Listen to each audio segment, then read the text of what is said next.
Hello YouTube, and welcome to my review of the Revoltech Kenshin Himura from the series Rurouni Kenshin. Now for those of you who do not know who Kenshin is, he is a former manslayer, or Batosai, and pretty much what he did is during the Bakumatsu War, he went around and killed his government's enemies. And after some time of doing that, he became pretty much disgusted with himself, so he decided to reform and become a wanderer of Japan. And while he was doing that, he helped people who were in need and decided to never kill. So in order to still use a sword but not kill, he used a reverse blade sword. And what that means is, instead of the sharp end being where it normally is, it's on the other side. So when he swings it, it still hurts a person, but it's almost impossible to kill them unless you stab them.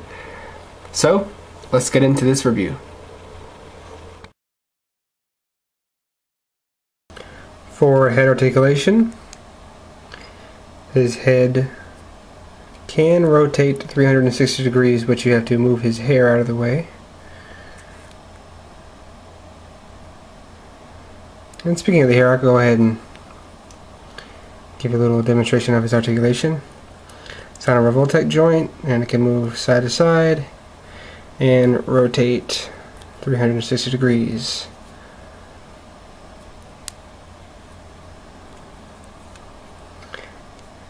The head can go that far down,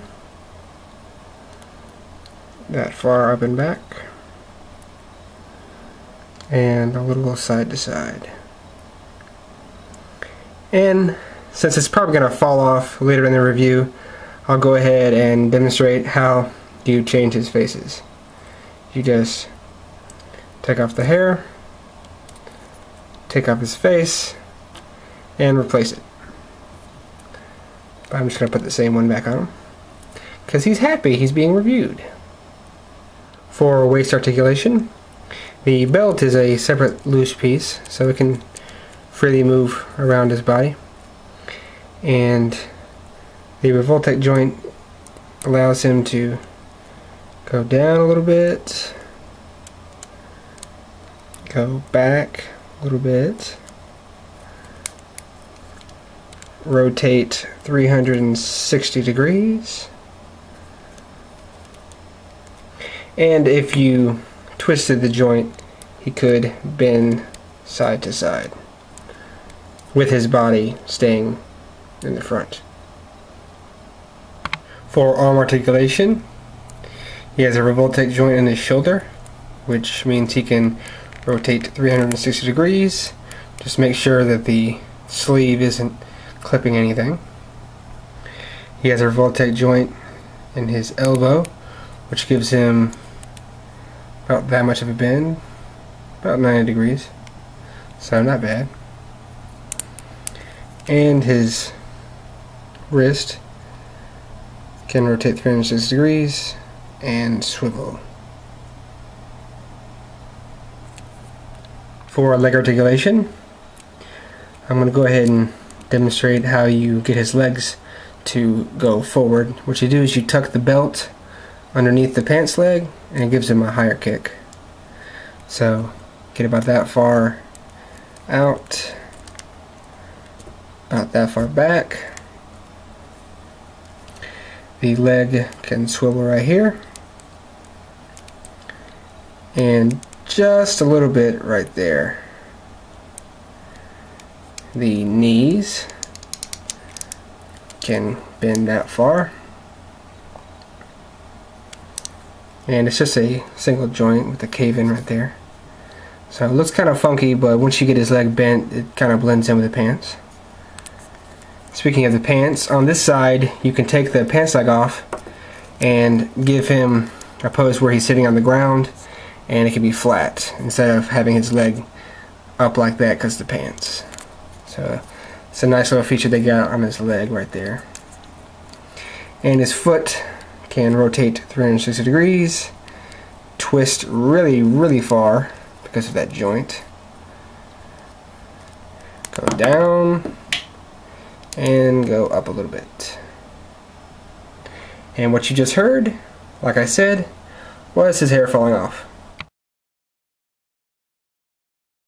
For accessories, let's start with the hands.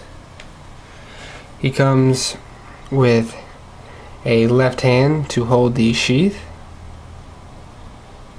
This is the small size. Comes with a left hand to hold the bigger sheath.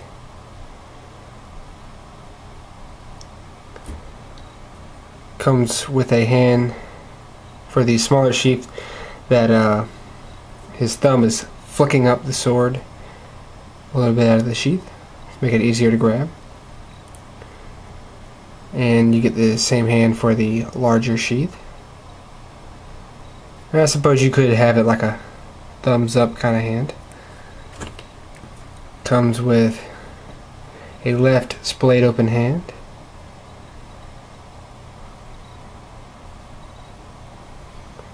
Moving on to the right side, comes with a fist.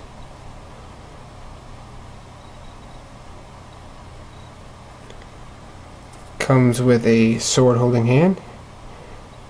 Now this works for the thick sword or the thin sword. They both have the same handle.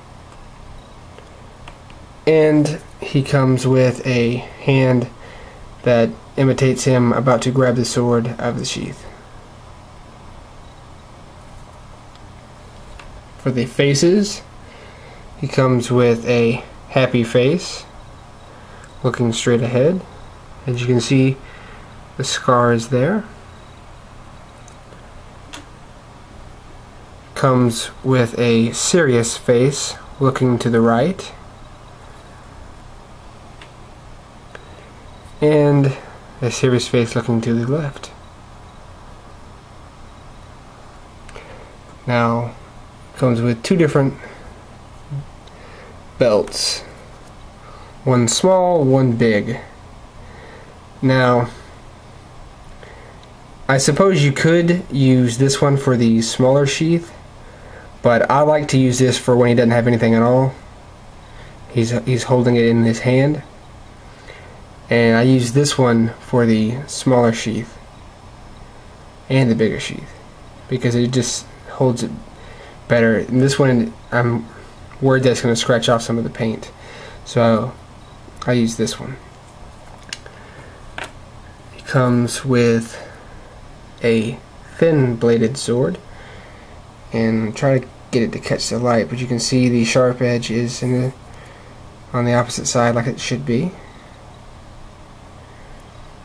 And this one fits nicely into the sheath. No problems at all. It's not loose. If you push it in all the way, it's not loose at all. Comes with a thicker bladed sword. Again, its blade is on the reverse side. And you can put it in there, but it is really tight once you get to about this point, so I wouldn't try it. And finally, you have the sword and sheath that are together like this, and this is for when it's just on him like that. So let's get the bigger one around here again. This fits right inside like that. And I suppose if you really wanted to, you could take the little blade out, but it's just the top piece. I can focus in on that. And no sword will fit into that, just the handle right here.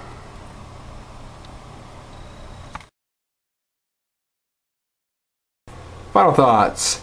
Kenshin Himura is a really good Revoltech action figure release. Now, as you saw in the leg articulation portion of the review, the front of his hair does like to fall off, but that's only when you're shaking him and moving him about. After you get him into a pose, it stays on just fine, so it shouldn't be a deterrent for anyone to get this guy. I'm glad that it's a little loose rather than being too tight and hard to pull off. Now really the only accessory that I wish he came with that he didn't is a fist for the left side, because he doesn't have one. You can't really get him into a symmetrical pose, so that's a little disappointing. But other than that, I have really no faults with the figure itself. Now this guy is a regular release, so you can get him anywhere that sells Revoltech action figures, and I highly recommend him to any Rurouni Kenshin fans, or any fans of samurai type characters, or anyone who just wants a really cool looking figure. And speaking of really cool looking figures, he did have a variant mold of him as a Batosai the Manslayer, which I do have here and will do a review of later on. I'm keeping him in the shadows for a reason.